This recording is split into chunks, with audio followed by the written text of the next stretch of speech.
코인 왕자입니다. 최근에 이더리움 굉장히 잘 가고 있는 모습이 좀 나타나고 있는 반면에 비트코인을 좀 보면은 어제 장중에 시세를 줬거든요. 장중에 잘 올라가 줬어요. 그래서 거의 6,600만원을 뚫리는 그런 상태가 나타났었는데 6,500이 넘어가서 끝나는 줄 알고 사실 굉장히 좀 기대를 했는데 역시나 종가로 좀 밀려주는 이런 상황이 발생이 되었습니다. 자, 그런데 여러분 이거 티는 잘 안 나지만 만약에 비트코인이 6,500 넘어서 끝났잖아요. 어마어마한 시장이 열려져 있었습니다. 우리 어제 공개 방송했을 때 한 100만원 차이 난다 그랬잖아요. 요 100만원. 근데 이 종가로 만약에 넘어가거나 이런 현상이 발생했으면 이더리움을 능가하는 강세 전환으로 모든 게 다 바뀔 수 있는 그런 상황이었다라고 보셔야 됩니다. 뭔가 이제 이쪽에서는 우리가 표시해서 좀 확인할 수는 없지만 다른 측면의 시장을 좀 검토해 보면 다 무너지는 뭔가 일정한 막대기를 뚫고 올라가주는 이런 증상으로 인해서 비트코인이 모든 코인들을 대신해서 먼저 다시 강세로 나올 수 있는 가능성이 굉장히 높았던 하루였던 것 같아요. 그래서 지금은 이제 비트하고 이더의 어떤 치열한 경쟁 속에서 아직도 비트코인보다는 이더리움이 좀 우세한 이런 방향이기 때문에 그렇다고 해서 비트코인을 안 보냐 그건 아니지만 조금 경계는 하는데 여기 넘어가는 값을 잘 보셔야 될 것 같습니다. 지금부터는 한 150만원 정도 차이 나니까 여기가 뚫린다고 했을 때는 아마 이더리움이 또 후순위로 밀리는 그런 가능성이 좀 있습니다. 그래서 일단은 비트코인도 계속 주시해 보고요.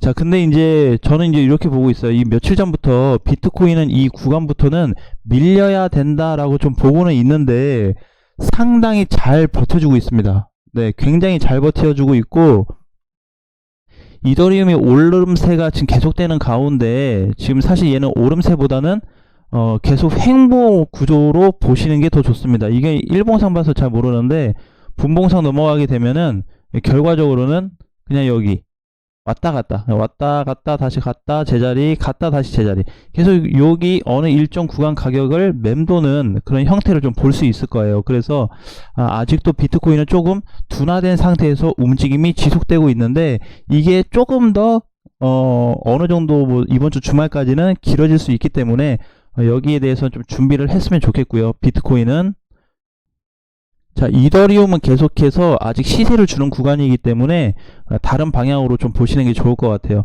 그래서 오늘 이제 어제 올라갔던 애들도 보게 되면 갑작스럽게 이제 비트코인 상승으로 인해서 그동안 조용했던 애들도 다 같이 올라가 줬는데 지금은 우리가 좀 이상 증상으로 봐야 될 거는 자, 비트가 보통 올라갔다 밀리게 되면은요 출렁임이 발생합니다. 이 현상이 발생되거든요. 근데 이게 잠깐 나왔다 없어져요. 굉장히 좀 신기한 게 여기에서 이렇게 여기 이 네모칸이 있다 그러면은 이 구간에 비트코인이 하락으로 해서 출렁거려 가지고 다른 코인들도 같이 일시적으로 출렁거리는데 비트코인은 여기 머물고 있는데 다른 알트코인들은 출렁했다가 금방 밖으로 나갑니다. 자, 이런 현상이 나타나고 있어요. 그래서 확실하게 분리가 된 비트코인과 이더리움 또는 비트코인과 알트코인들을 조금 세분화된 부분으로 해서 다르게 우리가 좀 봐야 되는 구간이다 라고 좀 보여집니다.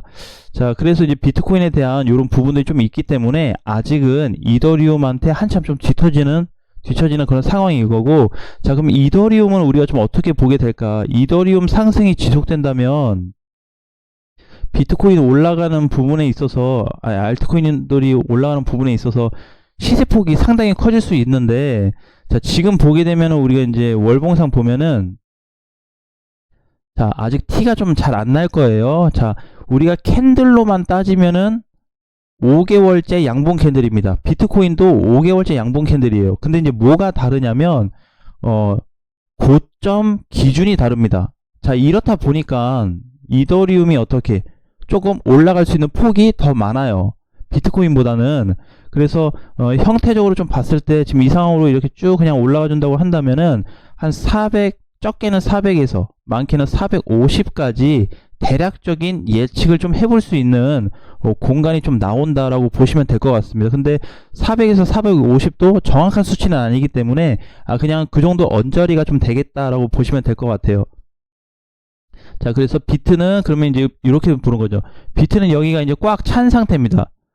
꽉 찬 상태여서 여기를 돌파해야지 또 다른 시세를 주는 반면에 이더리움은 어떻게 여기에서 조금 더 올라갈 폭이 있다 보니까 좀 지금 뒤늦게 비트코인보다는 뒤늦게 시세를 붓고 있는 것처럼 좀 보여지는 상태다라고 보셔야 될 것 같아요.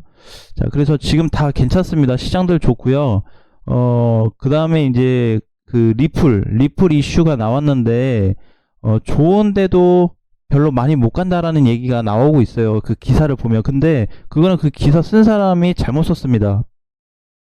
왜냐면은 이제 기사 내용은 이벤트로 볼 수는 있겠지만 리플을 차트 개념으로 가져와서 보게 되면은 저항이 넘어갈 공간이 아직도 많아요. 근데 그 이벤트 하나 때문에 리플이 못 간다 이렇게 단정 짓는 거는 사실상 좀 순서 자체가 잘못되었고, 두 번째 같은 경우는 이제 어떻게 돼요? 최근에 무너졌을 때 1월 3일날 급락 이후로 이제 회복이 되고 있어요. 여기도 회복도 안 됐는데 리플 못 간다라고 하는 거는 조금 적절치 않은 시기에 좀 발표가 된 것 같다라고 보셔야 될 것 같습니다. 그래서 아마 폭등을 좀 기대하고 있었던 것 같은데 전반적인 추세로 놓고 보더라도 지금 얘가 쉽사리 넘어갈 수 있는 공간은 아니죠. 그렇죠? 최소 기본값이 840원은 돌파해줘야 되고 그 이후에 800 후반대가 뚫려야 되는 건데 거래도 굉장히 약합니다. 그렇죠? 거래를 보게 되면은 여기 11월 달에 작년 11월 달에 들어왔던 상승 흐름에서의 거래에 한 80% 정도밖에 안 돼요. 그래서 큰 거래는 아니다 보니까 전에 작년 11월에 비해서 올해 더 거래가 많이 나와줘야 되는 거는 매물이 많기 때문에 뚫어줘야 됩니다. 여기서 각각이 보면은 이제 여러 층의 매물대가 한 4공간이 있는데 그걸 다 넘어서 주려면 거래가 크게 나올 수밖에 없어요. 왜? 많이 떨어졌고 그만큼 많이 올려야 되기 때문에 기존에 물린 사람들도 던진단 말이에요. 그래서 거기에서 포함된 거래가 충분히 나와줘야 된다라고 보셔야 될 것 같습니다. 그래서 지금은 정말 안 좋은 게 있다면 비트코인만 좀 이상하더라 라고 봐야 돼요. 자, 어제 이제 이더리움이 올라가 주면서 이더리움 클래식도 잘 갔고요. 그 다음에 이더리움도 잘 갔고 비트코인은 못 갔는데 비트코인 골드는 또 잘 가요. SV도 따라갑니다. 가긴 가. 캔들은 양봉이야. 그렇죠? 요렇게. 캐시도 마찬가지. 시세가. 자, 그러면 지금 딱 우리가 이제 보통 볼 수 있는 게 비트코인 하나 빠지면은 비트코인 시리즈 애들이 다 비실비실한 상태로 보통 가는데 지금은 굉장히 다른 흐름이다라고 봐야 돼요. 그래서 이게 점점 이제 시간이 갈수록 좀 뚜렷해지는 것 중에 하나가 뭐냐면은 교차될 수 있습니다. 뭐냐면은 지금 비트는 이렇게 올라와서 여기서 기다려주고 있는 거예요. 근데 지금 이제 알트코인들은 못 가냈으니까 알트코인들이 이제 올라오니까 요 정도 왔을 때 어느 정도 얘네끼리 만나게 되면은 그때 비트가 다시 선두주자로 해서 올라갈 가능성을 좀 크게 보고 있습니다. 지금 이렇게 될 가능성이 좀 높지 않을까라고 보고 있거든요. 지금 일단은 전체적인 흐름 분석만 해보면은 사실 비트도 눌려야 되는데 안 빠지고 있잖아요. 조금씩은 올라가 주잖아요. 어찌됐든 버티고는 있거든요. 요거 일단은 조금 미스테리하게 좀 봐야 되는 거고, 두 번째는 비트 빠지는데 얘네 시리즈도 안 빠진다는 게 미스테리입니다. 저 그 두 가지로 좀 봐야 돼요. 그런 거를 분석을 대략 해봤을 때는 추후에 알트하고 비트하고 만날 수 있는 지점이 생길 수 있다라는 겁니다. 그러면 이제 아마 그때 왔을 때는 그냥 좀 추측을 해보면은 그때 갔을 때 반감기가 마지막 반감기가 좀 오지 않을까, 그것도 한번 고려는 해보고는 있는데 아직까지는 조금 보기는 어려울 것 같아요. 자, 그 다음에 이제 마지막으로 굉장히 중요한 거는 지금부터 불장이 시작이 만약에 된다면 반감기가 있잖아요. 여러분들이 기다리고 있는 반감기가 있는데 그 반감기 때 효과를 많이 못 볼 수가 있습니다. 그래서 가능하면 반감기가 도달을 했을 때 그때는 지금부터 벌써 데이터가 나와줘요. 지금 그 시기 자체를 올해 4월로 보잖아요. 지금 1월 달이죠. 그래서 이제 만약에 4월 달이 된다고 했을 때는 이미 알트코인들이 강세를 계속 주고 있을 겁니다. 그러다가 반감기다 뭐 4월이든 5월이든 시작이 된다고 한다면 그때 가서는 막바지, 그냥 마지막 끝물이라고 보셔야 돼요.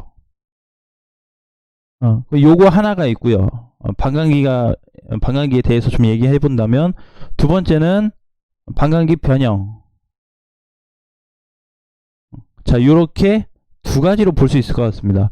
그러면 지금부터 올라가서 그때 가서는 이제 끝물인 거고, 반감기 변형은 없어지거나 이미 소멸이 됐거나 추후 변동 상황으로 인해서 딜레이가 좀 될 수 있는 부분을 좀 보고 있는 건데, 둘 중에 하나는 나와줄 것 같아요. 그래서 이쪽을 좀 보고 있습니다. 과거에는 보게 되면은 1번 쪽이었어. 거의 1번 쪽이 거의 대부분이었습니다. 2015년도 마찬가지고 2020년도도 마찬가지고, 그때 시점 자체가 거의 끝물이었어요. 끝물 시작이 됐을 때. 그래서 이제 그 부분을 잘 좀 고려를 하신 다음에 시장 준비를 하셨으면 좋겠고요. 오늘도 지금 시장이 뭐 빠지고 올라가는 코인들이 다양하게는 있는데, 사실 1, 2% 빠지는 거 많이 빠지는 거 아니에요.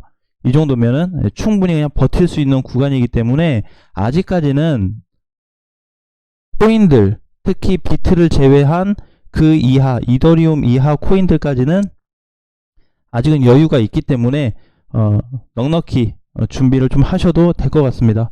자, 오늘 장도 화이팅 하시고요. 다음 시간에 뵙겠습니다.